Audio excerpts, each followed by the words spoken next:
is that time of the year where I drag some of your favorite BLs to filth and where I tell you what you should have been watching, but you weren't. Okay, let's get right into it.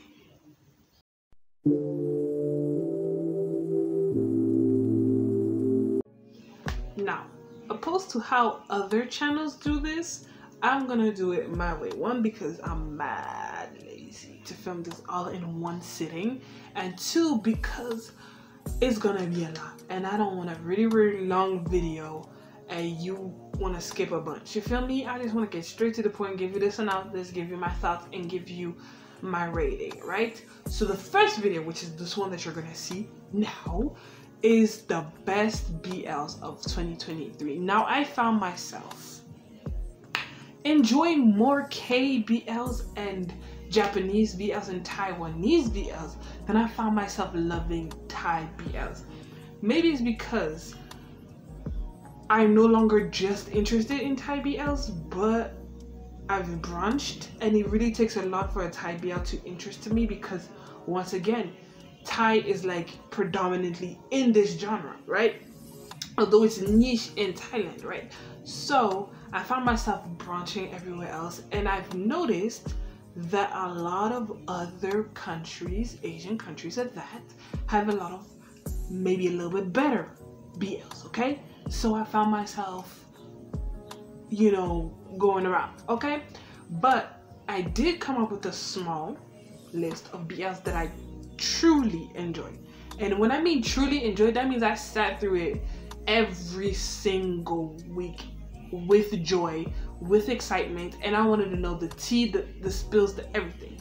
Some of them were strictly ended in 2023, right? Some of them is 2023 going into 2024. So you're gonna just have, I'm gonna do one where it's strictly 2023, and I'm gonna do one that is strictly, or which is 2023 and then 2023 going into 2024. I'm gonna see how I'm gonna make this work, okay? Just note that it's a long video, so sit, get your chips, and get ready. First and foremost, the one that got me back into Thailand is Laws of Attraction. Listen. Y'all don't understand. If y'all haven't watched Laws of Attraction, you are missing out. Let me first give you the synopsis before I give you my thoughts. Okay, so the synopsis of Laws of Attraction is: Charlie is a clever, ruthless lawyer inclined to accept high-paying and high-profile cases that will bring him renown. On one occasion, he's taken off a case as it's getting widespread interest. Having lost face and opportunity, he's suspicious of the reason for his removal and wants to get his revenge. He suspects he can find something hidden within the case for his own profit. Charn therefore decides to switch sides to Thin, the uncle of Ton Hao. I'm sorry if I mispronounced it. I promise you, when I was watching it, I could pronounce it, but now I can't. A young girl who was struck and killed by a car and failed to receive justice. The two come together to search for the truth. Despite holding opposite views, their closeness brings about new feelings. As their work becomes more and more dangerous, the two become certain that this case is not at all ordinary. Right? First of all, when you read just that synopsis, but you hooked. You're like, what? A case, a murder, da-da-da-da-da. You're intrigued. You go into it, and already, episode 1, you get hit with one of the most beautiful faces ever. And I'm not gonna butcher his name, so I'm gonna go look up his name right now, okay? Because I know him, but I want to make sure that I'm getting the right person, okay? It's either film or someone. I don't want to mess it up. I really don't want to mess it up, right? What is it? Yes, let's go cast, right? So it's film and somebody else. I forgot his name. It's film. There we go. Chan is played by Film Thanapan Kawila. I'm sorry to all my Thai people if I mispronounced it, of all my people that love BLs if I mispronounced it. But it's Film Thanapan Kawila. He plays Chan, and let me tell you, he has a way to play Chan that has you questioning whether you're on his team because he's like making sense or because he's extremely handsome. And let me tell you something, Chan throughout this series makes valid points, okay? He makes valid points, and I really liked this series just because it really has you questioning a lot of your own beliefs. It has you really sitting at the edge and being like, what would I have done if I was in this position? And it's crazy because the person we end up feeling bad for the most in this series is Chan, who is not the one that lost his niece. Tin is, and Tin is played by Rachata Hampanot. I'm sorry if I butchered it again, right? But Tin is the one that lost his niece, right? He lost his niece to this case, to this car hit and run, right? And we end up feeling more bad for Chan than we do for Tin, because we end up seeing that Chan is not this way because he wants to. He's this way because the world made him. And it brings us to the quote of villains are not made. Villains are not born, but they're made, right? And Chan really embodies that whole concept. Chan, once you get deep into the series, you'll find out why Chan believes that you can only live a good life in this society, which is the Thai society in the series, if you have power and if you bend the rules. And then is on the other end where he's like, no, like we need to believe in justice. We need to believe that the world is still good. We need to believe that, there's still good in the world. There's still justice. And you realize that there are two other spectrums of the world of life, right? Whereas one has suffered all of the wrath of life of the world, and the other has yet to suffer real like injustice, right? Until the case of his niece appeared, right? He's never had to face any form of real injustice, okay? And throughout this whole series, you're sitting there like, where is the middle point, right? Where is the middle ground between these two extremes? And as you go through this series, you realize that they're slowly but surely getting to the middle ground. Now, this is one of those series where you're just as invested with the first couple as you are with the second. Now, the second couple is how do you say his name? It's Tep Tep's son, right? I really can't remember his name, but it's Tep Tep's son and then Tep Tep's son's bodyguard, right? They grew up together. Now, we come to find out that Tep's son is the one that killed Tin's niece, okay? You find that out in the beginning of the series, okay? So I'm really just spoiling episode 1, right? And then you try to figure out, did he kill her? Did he not kill her? And if he did kill her, why did he kill her? All of these things, and they start unfolding in such a way that you're really like at the edge of your seat. Once again, this whole series has you at the edge of your seat, right? In the midst of all of this, you have a love story. You realize that Tep's son is in love with the bodyguard and vice versa. Now you're trying to figure out how their love story is gonna go. So at the end of the day, Laws of Attraction really has something for everyone. If you're here for love, they have love.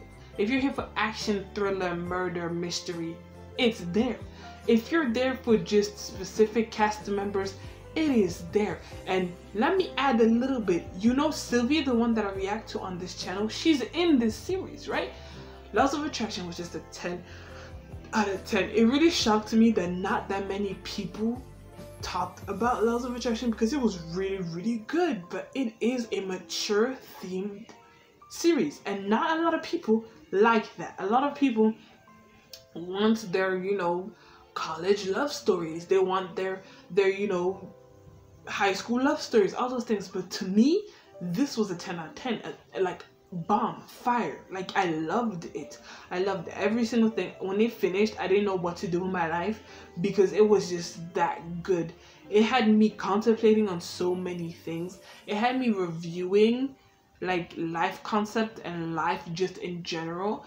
So yeah, so you have the first one that I really, really liked in 2023, which is laws of attraction. Okay, you have number 2, love in translation, by the same company. This company, I'll put it up here, right? But it is the same company that did laws of attraction. I'm sorry, I can't speak nowadays. It's the same company that did laws of attraction. It did love in translation, right? So here's the synopsis. One wants to run a successful business. Another wants to successfully pursue a Chinese girl. Unexpectedly, their desperate pursuit brings the two closer. Chinese businessman Wang is in pursuit of a Thai partnership, searching for a way to continue his business.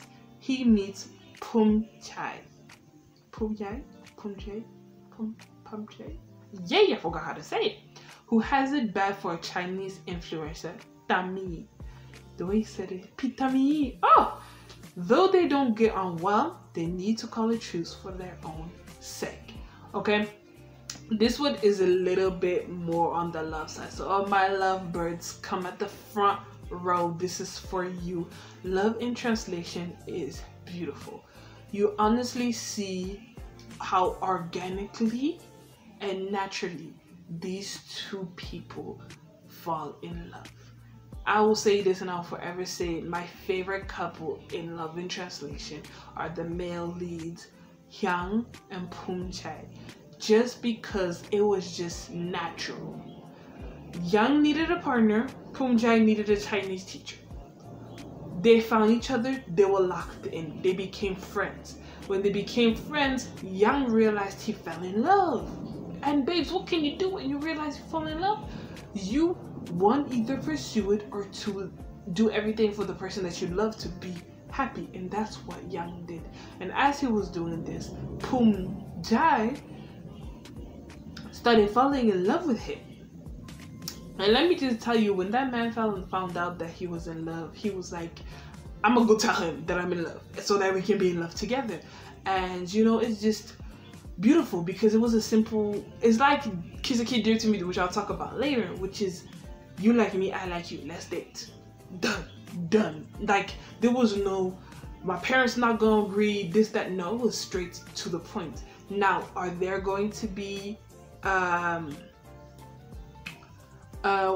is there going to be conflict? Yes, there is, because the beginning he does have a crush on another person and all of those things. There's going to be a lot of trouble for Yang. You'll have to discover that. And yeah, we have another couple, which is the second couple, which is Tag and Pum Chai. Pum Chai is Pum Chai's older brother, right? He's the definition of Delulu. Like, he's the definition of I do not see conflict, even though conflict is in my face. Because that man we sat through episodes of that man neglecting his significant other because he was so worried about his little brother. And to me personally, I kept on saying, like, Tag needs to just leave him. Tag needs to get up out of there and leave him, because this man doesn't realize that he's ruining their relationship. And a lot of people would disagree with me, but I don't feel like it was enough. I don't feel like that small break that they had was enough. To me personally, I feel like Pum Chai needed to do a little bit more to get back with Tag, because Tag did everything in that relationship. If you watch, I hope you'll watch it, because Tag did everything. Tag did absolutely everything. That man went above and beyond for his significant other, and I just felt like it was wrong for Pum Chai to just get a pass just because he's handsome. No, not today, not on this channel. Okay. There was another character. His name is Oder. He was black. He's a black character. He has a crush on someone, but they don't end up together. I don't know why, but you know, it is what it is. There was Bogi, my fave character. Flamboyant, amusing, fun, everything that you want in a friend. That was Pum Chai. Even though I don't know if I want to, even though Pum Chai didn't get enough screen time, he was felt. Every time he was on screen, it was felt. You sensed it. You knew he was there. You had a good love, right? Tammy, is, I don't know, like I don't feel like that there was a part where they were trying to make Tammy into like a villain, and I was just there like, you don't need to do that. You don't need to do it, okay? We could have just put aside our differences, okay? Put aside our differences. But I did, you know, kind of sort of had beef with Tammy because she was getting in between my mans. Like, I needed her to go. I needed her gone. Like, what can I tell you? And yeah, like I said at the beginning, Young has a lot of issues, and they're gonna try and increase this issues like the last couple of episodes, and it's just, to me, it felt unnecessary. I feel like it should have maybe been in the middle once they start dating and stuff like that. Once they started dating and stuff like that, that issue comes up. But it was like legit at the end. And yeah, I felt like the end of Love in Translation was kind of lackluster. But that's just me, personally. That's just how I felt. Okay? The main leads are played by Dao and Off-Road. Okay, so it's Dao, Off-Road. These other main leads, if you don't know who they are, here they are, right? And yeah, give it a chance if you've seen Dao, Off-Road on Instagram, TikTok, whatever, and you want to know which series they are. Love in Translation is that series. Now let's get into the one that had me in a chokehold for every single week because of its amazing plots. Kiseki, Dear to Me. Now listen, if I were to start talking about Kiseki, Dear to Me, I could make a whole separate video about it. Okay, Kiseki, Dear to Me was just that good. It was what was needed. You need Kiseki, Dear to Me in the BL industry. I need the Thai industry to keep up with the Taiwanese industry with Kiseki, Dear to Me type series, because it had everything that I want. Okay, let's get right into the synopsis. Kiseki, Dear to Me is a romantic drama about Bae Zong-yi, an aspiring doctor who takes in and cares for injured gangster Zil-ri. As time goes by, the two fall in love with each other.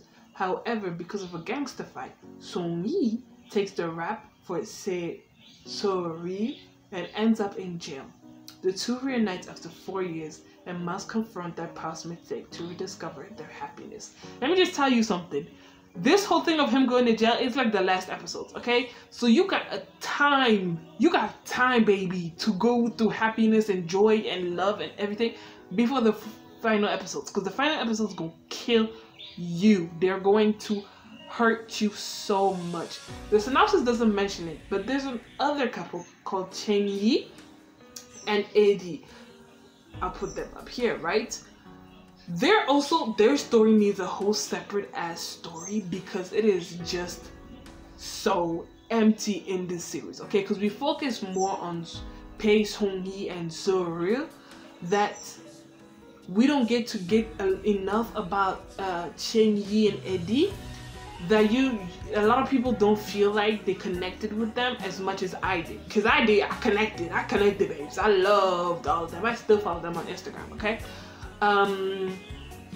Yeah, so basically, it's a 10 out of 10. I don't want to spoil anything about Kiseki, Dear to Me because it's just so much of a thrill to watch. You're going to cry. You're going to be happy. You're going to get angry.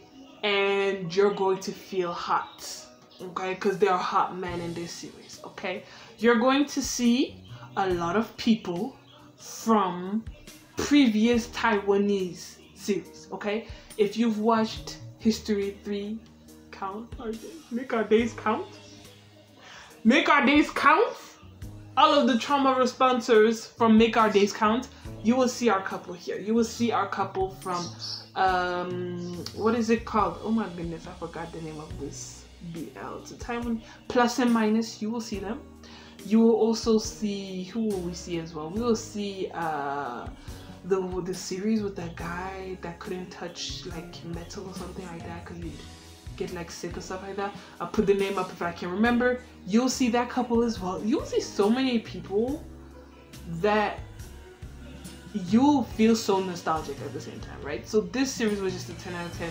I will not spoil anything for you from this series because I just want everybody to go watch it. It's on Gaga, Ulala, and Ikiwi, if I'm not mistaken. Most of these can be found on Gaga, Ulala, Ikiwi, WeTV, wherever you found it. Watch it, babes. Watch it, right? And come back to this video and tell me, was I right or was I right? If I was wrong, let's fight in the comment section down below because none of these series were bad, okay? If they were bad to you, you have a problem. You are the problem. The problem is you, okay? So that is Kiseki this for me. I do not want to ruin anything for you. I want you to experience this because that is once of a lifetime. And the next one as well is a once in a lifetime. Watch and love. It is called I Feel You Linger in the Air.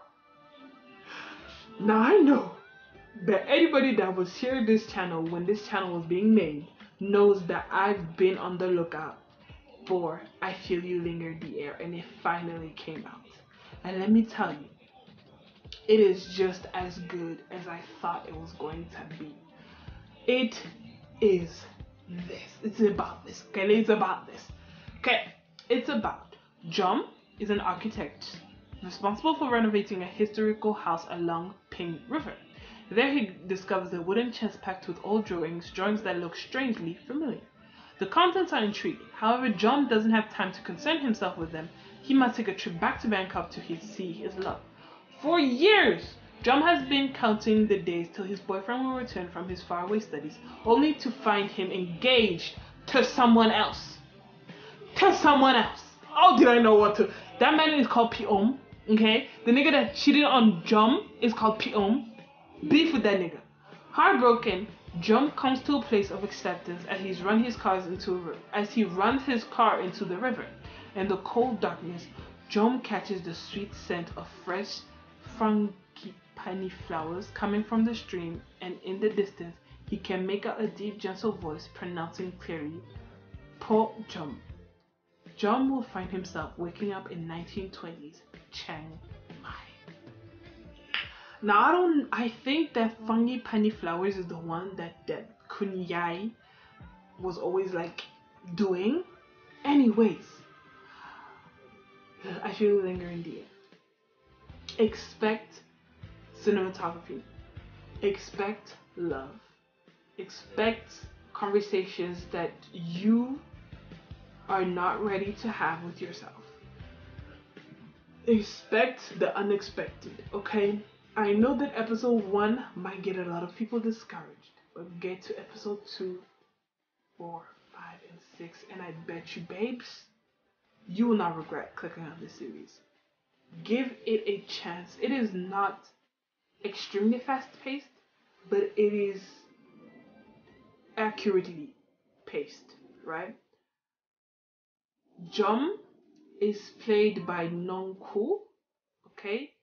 And Kun Yai is played by Bright.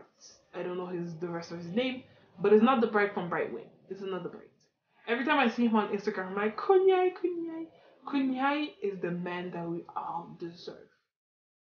If you like men. If you don't like men, I will find you a girl that you all deserve, okay? But Kun Yai is the man that we all deserve. Not because he's perfect, because there are times where we take that word perfect and we do a little too much with it. But because despite all the difficulties that they faced during that time, Kun Yai never had the thought of, I'm gonna break up with Jom to be comfortable, right? And I just love that for them. I love how they fell in love, even though they low-key had that connect, like they felt it when they saw each other that, you know, there's something I need to feel for this person, or I should feel for this person. Just that the thought or the ability to be like, I'm not gonna let what I'm supposed to feel determine what I feel currently, and to just watch them fall in love and have Kun Yai put himself on the line not once, not twice, not 3 times, but multiple times just to protect Chom It's just love that I need for everybody to feel. I just need somebody to feel that love for you to feel that love for somebody. And yeah, expect good cinematography. There's a lot of scenes that will have you be like mystified just by the way the camera's moving, the angles, the beauty, the everything. Expect to cry with John. Expect to cry with Kunye. Expect to get angry at the way society was or society treats certain people. Expect to want to rise up and expect to understand how privileged it is for a lot of people today to be where they're at today. Um, expect as well to be like, damn, people low key died for shit that I'm neglecting right now, right? Um, yeah, you will see uh, Ming. Ming is Peach from Beg Me Please, okay? And his name is Guide in real life. This is Guide, and he's in this series as well. This is where I first saw him. You will see representation of all. Of all. You will see straight relationships. You will see queer relationships.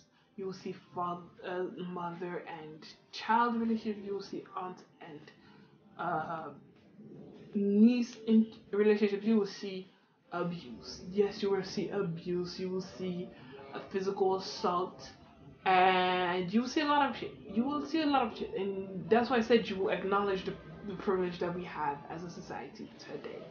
Um, there is a lesbian couple.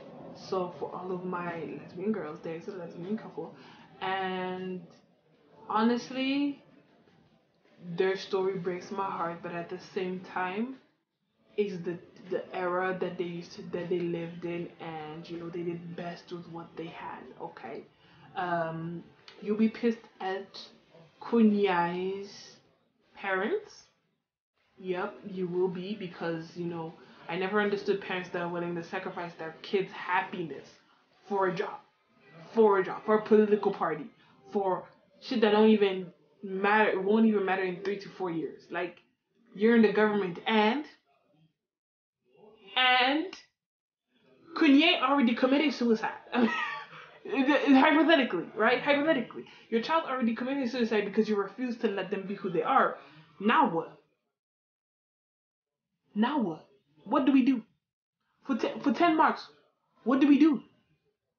What do we do after our kids committed suicide because we refuse to take their happiness into account? Now they're depressed. They have anxiety.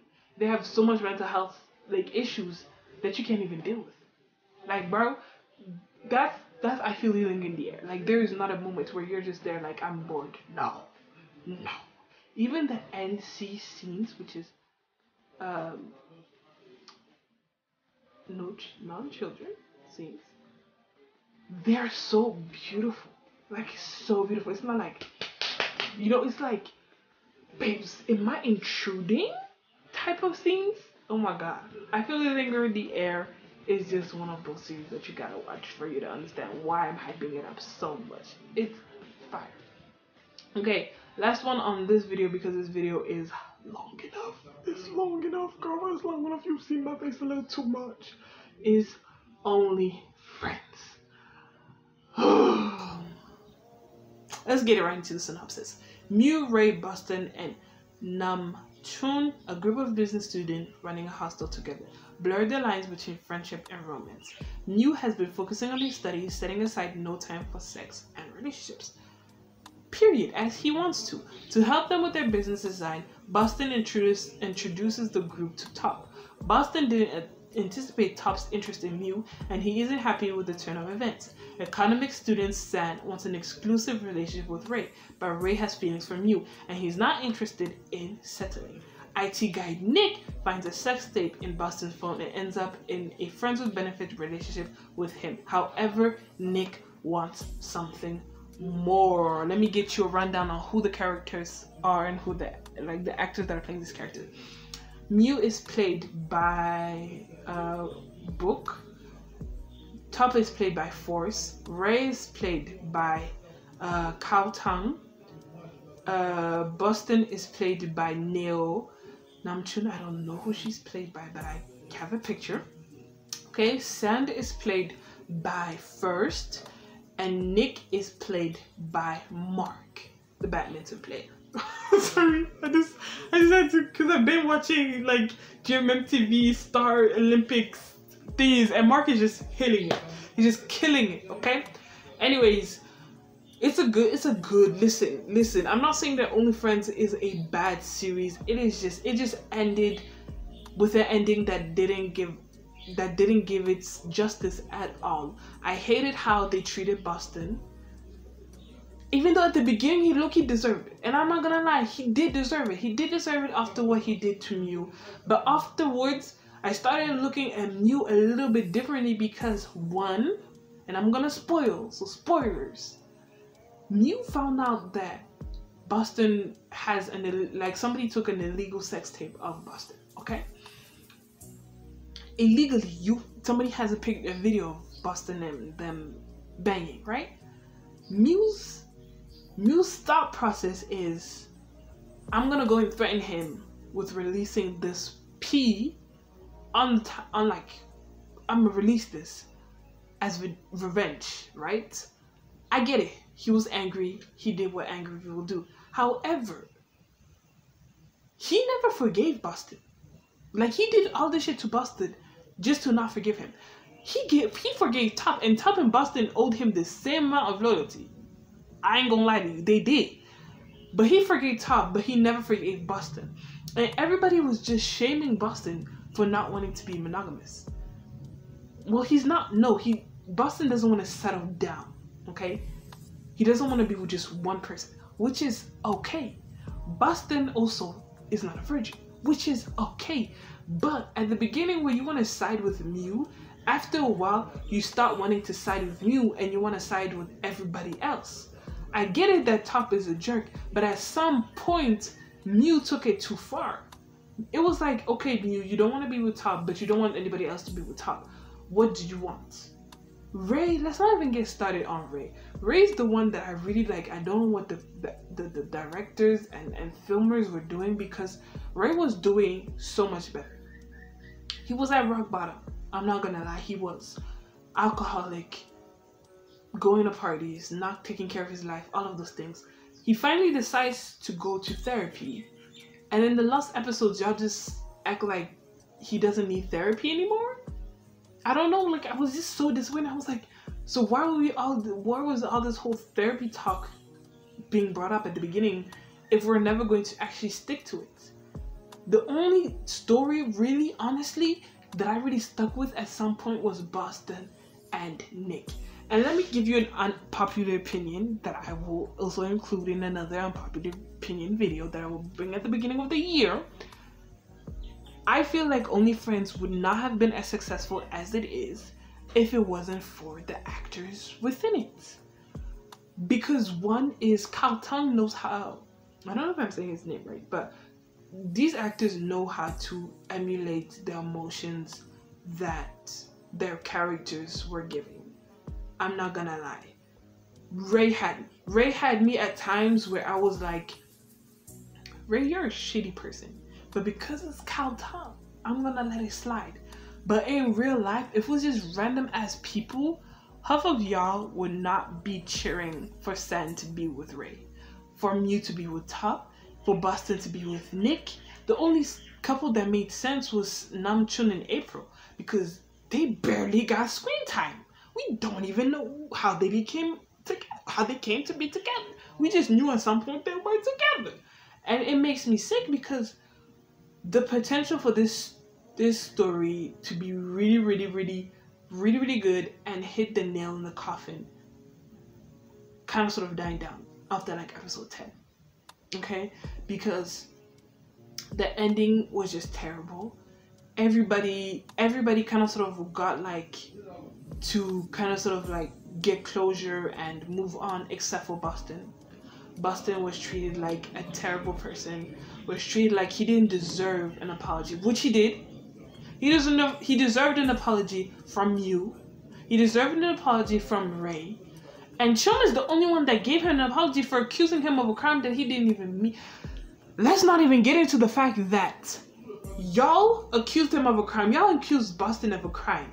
Oh my god, should I just do an extensive video on why the ending of Onlyfriends was just bad in my opinion? I'm gonna do that. I'm gonna think about it. I'm gonna jot it down, right? But Boston was accused of SA. Boston denied being accused of SA, but nobody cared to listen because it's Boston. If he's willing to fuck his best friend's boyfriend, he's willing to do that. Crazy. Because Top consented to that. Thank you very much. 3, they found out that, oh no, Chum's brother lied. Who said sorry? Did Mew say sorry for calling him SAer? Did Ray apologize for being all up on the Mew? No, nobody apologized to Boston. The only one that apologized is Chum, and Chum said, I'm still your friend. I got a little bit overheated because that's my little brother. Valid. But I admit, he told me the truth. He lied. I'm sorry. Mew was right there when Chum apologized. Ray was right there when Chum apologized. What did they say? Nothing. Boston also took his 2 cents and he was like, I'm also sorry. I was a shitty friend to you guys. Which is crazy because since the beginning of this series, everybody knew that Boston doesn't care who he sleeps with. Is it right? No. But it's crazy how the first episode, this is the first episode out the gate, Boston is willing to sleep with a guy in a relationship, right? They knew it. They said it. They've acknowledged it. But all of a sudden, it's like when he does exactly what it is that he's been doing to other people, to y'all, it's like, we never expected it. Really? You never expected Boston to do what Boston has been doing? And then the thing that also aggravates me is that the directors made it seem like it's wrong to live the life that Boston is living. It's wrong to do what Boston did, which is sleep with his best friend's boyfriend. But it's not wrong to live the life that Boston is living. If Boston doesn't want to settle down with one person, it's okay. Nobody said that monogamy is for everybody. Nobody said that you got to be a virgin and save yourself for the perfect man. Nobody said that. You don't have to do that. That's not the norm. But for everybody to be like, oh, you gotta be a virgin. You gotta, considering Ray ain't. Okay, so what I wanted to say after I lost my train of thought is Ray is not a virgin, San is not a virgin, Top is not a virgin, Chum is not a virgin. Nobody in the group was a virgin. So for you to sit there and judge Boston so harshly on the fact that he's not a virgin and he sleeps around is crazy. Because at the end of the day, since the beginning, he didn't knew that Boston was this type of person. Boston that's the life he lives. That's just who he is. And they knew this and they accepted it. But all of a sudden, when it didn't fit the aesthetic, quote unquote aesthetic of their group, or, you know, it no longer was all shits and giggles, it was like, oh, let's shame him. And I hated that the directors went in that route when it was like, you spent this whole series telling us that it's okay to not live this specific life and live this other life because both of them are normal, only for you to double down and be like, no, you have to be committed to one person, a virgin, at this, then the third. And it's like, bro, at this point, drop the whole series, start again, and make it clear that Boston is the villain. Because at this point, I did not feel like Boston was the villain. After the whole legal sex tape, Boston no longer looked like a villain to me, but looked like a victim. A victim to Mew's I'm better than you bitches attitude, Ray's drag addictness, and Chum's complicitness. So yeah, I hated that friend group. And if there's an Onlyfriends season 2, I don't think that I would watch it. Probably if Nick is in it, I'll watch it. But still, I wouldn't watch shit from this hero. Ray ain't. Ray used Sand, and then when he could get Mew, wanted Mew, got angry because Mew didn't want him because he was just using him to get back at Top. Y'all don't see how everybody messed up in this friendship? Y'all don't see how this friend group just shouldn't exist? Because at the end of the day, Ray and Mew are low-key not good for each other, and Chum is just always going to be like that leftover friend, the friend that they go to when he can't talk to Ray. Y'all ain't see that? Y'all don't acknowledge that? There's a lot of talk about alcohol and drugs and all of those things, which is really great, which is why this series was doing so well. All of a sudden, I felt like the director stopped like sticking to the story that they had in mind at the beginning and decided they're gonna freestyle or listen to the fans and stuff like that. And apparently, because there's an Onlyfriends book, but there's an ex, right? The ex that I'm sorry, I'm itchy. But there's an ex, right, that left Sand for Top, right? And we learned about that since the beginning, right? In the series, meaning with First and Top, First and Force, right? Why is it that they made it seem like the only reason Sand didn't want, like, got upset about the whole thing with Boeing, which is his ex name, is because Boeing came back for Top first, and not because he's with Ray? I don't know if y'all can understand what I'm saying, so let me sit with y'all, right? Who's this? Boeing left Sand for Top. He came back because he came back because Top called him. Top and him didn't work out, so he went to Sand. Sand was with Ray at the time. Why is it that Sand was more hurt when he found out that not that he wasn't with, not because he was with Ray and, you know, it's created a problem, but because Boeing came back for Top? But in the book, it's talking about like how Boeing was emotionally abusive and all of those things, right? So yeah, that was Onlyfriends. There's so much I want to say about Onlyfriends. I might make a separate video about Onlyfriends just because now I got the time and I got the mic. So yeah, this is part 1 of the best BLs of 2023. If this video does well, even if it doesn't do well, I will give you my best 2023 to 2024 BLs of 2023 to 2024. Something like that. Anyways, that was that for today's video. It was a long one. It was a doozy. I talked a lot, but I hope you liked it. I might get into other series that I liked in 2023, or I might just do the good, the bad, and the meh. Anyways, that was that for today's video. Like, comment, subscribe, and I'll see you whenever it is that I see you. Bye.